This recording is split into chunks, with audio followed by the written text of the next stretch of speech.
is breaking news about heavy rainfall across Victoria, which has caused landslides, flash flooding and the evacuation of homes. Here is Emily with more details. The central and western areas of Victoria bore the brunt of the heavy rainfall earlier today, with flash flooding in Ballarat, Maryborough and Bendigo. Now the state's northeast is bracing for potential floods, with more than 140 millimetres of rain already recorded at Mount Buffalo. Fushang Parison from the SES says crews are keeping a close watch on towns in Victoria's northeast and may need to evacuate 100 homes in Euroa. During the night, with the peak of the flood, there's about 100 houses that will definitely be inundated. There's a risk of floor-level deluge, and we will be advising our managed houses to consider evacuating before dark. SES spokesman Marco Laverick says rivers are starting to rise in the northeast, and wind gusts of up to 110 kilometres are expected today. The northeast is still continuing to see that rainfall, and so we've got alerts out now for communities on the Severn and Castles Creek, which runs into Eora and Violet Town. We also have warnings out for communities on the Broken River running into Benalla, and also the Ovens and King River catchment. Emergency crews are evacuating homes in and around Ballarat earlier today. Downpours in the state also triggered landslides, with one blocking the road to Falls Creek. Another landslide forced the closure of Mount Hotham Ski Resort, after a ticket office was destroyed and left a staff member with minor injuries. Here we have a witness at the scene of the flood to tell us what happened. Oh my goodness, I was so scared for my life. I wasn't expecting it at all. The water level just kept rising and rising, and I didn't know what to do. Luckily, I heard a knock on my door from SES crew members alerting me that I should leave immediately to go to a safe centre. Thank you, Abigail. The State Emergency Service says Victoria is in the midst of a very serious flood emergency. The SES is now focusing on the state's northeast as rivers rise and moderate to major flooding is predicted.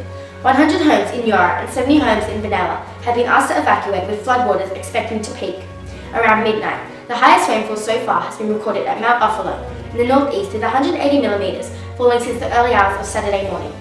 Sewage has now started to leak into a river in the northeast. The Department of Human Services says the floods have caused the Ovens River north of Warringata to overflow. Residents in the area, including Pete Shelbar and beyond, are being asked to boil all water for 3 minutes before use. They have also been warned to avoid contact with the river. The SES has responded to more than 970 calls for help, mostly due to flash flooding. In the state's central west, people were evacuated in Ballarat and Clunes, while 100 people in Creswick were moved to the town hall. SES spokesman Marco Laverick says people need to be prepared. Victoria is now facing inundation of up to several hundred houses as a result of the rain that we've seen and the rivers that are starting to rise. There will be homes that will be isolated later today, and this may result in some parts of the state over the coming days, with up to several thousand people being affected. Wind gusts of up to 130 kilometres an hour were recorded in the alpine areas, and the roof of a house was blown off in Badger Creek in Victoria's east. Weather Bureau spokesman Frank Paulinus says further rain is expected overnight on Saturday and into Sunday morning. We're likely to see a further 25 millimetres, even some peak totals up to around 50 millimetres of rain further expected on the northeast ranges. Elsewhere around the state, totals are generally less than 10 millimetres, but those northeast ranges are still a bit of a concern, with further rain expected overnight. The peak of the rainfall in Victoria's northeast is expected on Saturday, and people should be prepared for potential floods. The timing of the flooding is a key thing. Rain is falling now and has been falling for hours. The State Emergency Service, SES, is closely watching several towns across Victoria's northeast and west as water levels continue to rise, putting many areas under increasing flood threat. More than 250 houses have already been flooded. Some of the residents have been evacuated to relief centres across the state, and the situation is expected to worsen in some places.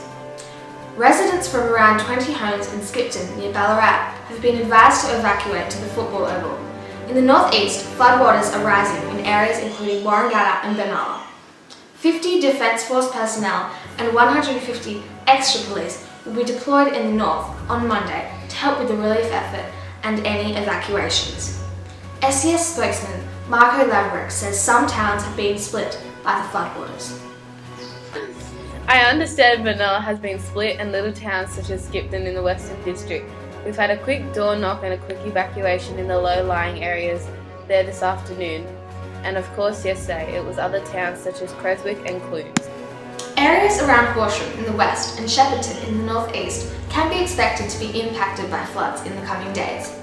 SES spokesman Fu Chung Parison says crews are monitoring Horsham and Glenelg in the state's west.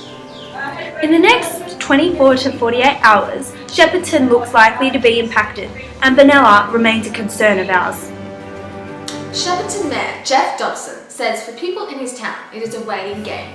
He says the main waterways affecting the town are the Broken River coming from Benalla and the Sevens Creek from Euroa, and that both of these we expect to peak around about Tuesday.